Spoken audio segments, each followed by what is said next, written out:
we're not as clannish as it was in the last generation. I think that we're okay with just let the young couple be happy and good to each other and have a good life, and we don't. Years ago, if you're married out of your religion, they would say shiva for you. Yeah, which is so foolish. Well, like in Fiddler on the Roof, how each time each daughter did something that was so against the tradition until the last one finally married out of her religion. So, and they loved each other. What are you going to do? As long as they're happy and healthy, this is the way, the whole philosophy is so different today because we're not. I grew up in a neighborhood where almost everybody was Jewish. Everybody in school was Jewish. Everything was Jewish. Now the kids go away to college. They're out. They're meeting all. They work with different people. They're bound to fall in love with someone that isn't Jewish. I mean, we've become so assimilated, and if they can work it out, and be happy and maybe come to some spiritual agreement, then that's fine. I don't think everything is must be exactly.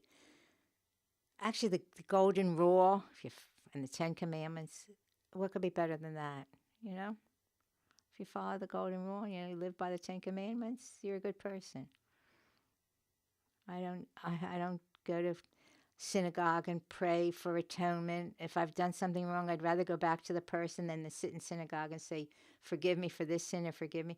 Go fix it. If I'm sinned against somebody, I should go and fix it, not just sit and pray about it.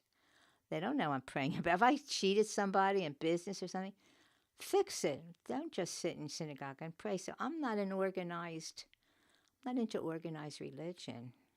I don't go to synagogue, and maybe that's wrong, but it's the way I feel. I hope God forgives me. I don't know. I can remember my parents. I can remember my mother with Passover and changing all the dishes. It's memories, that I don't do anymore. I don't change dishes. But I won't eat bread on Passover. Things, only crackers. But I just won't eat bread. I can't eat a sandwich during Passover, and yet it's so modified in my mind. Certain tradition. My mother's lit Sabbath candles, and that was such a nice tradition. But I didn't do it because we were always there on a Friday night. We went to either mother for dinner Friday nights when I was first married, and so I wasn't home to light candles, so I never got into the ritual of doing it. But I think I can still remember the certain way she would do it. Sabbath was just so nice. But in our world, we couldn't observe Sabbath. SATs were given on Saturdays. I guess you can ask for certain changes, but the kids didn't want to do that, I guess. You're living in a non-Jewish atmosphere. You can't always follow the rules. But when I was a kid, I wouldn't write on Saturday. I wouldn't do anything on Saturday. But when I was working, I had to work on Saturday. So that Sabbath fell by the wayside. But I observed it as a child. We all did. It's a beautiful thing. God rested the seventh day. So, but you got a job and you're required to work on Saturday, you work on Saturday. I think things just happen because I can't justify my own mind that a 1-year-old baby should be sick or die.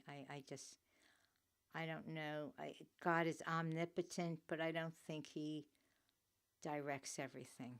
That's my feeling. I can't feel. I think it's like a father that has his children and gives them a brain and a free will, and then they're in a nest, and then goodbye, you're out of the nest, you're on your own.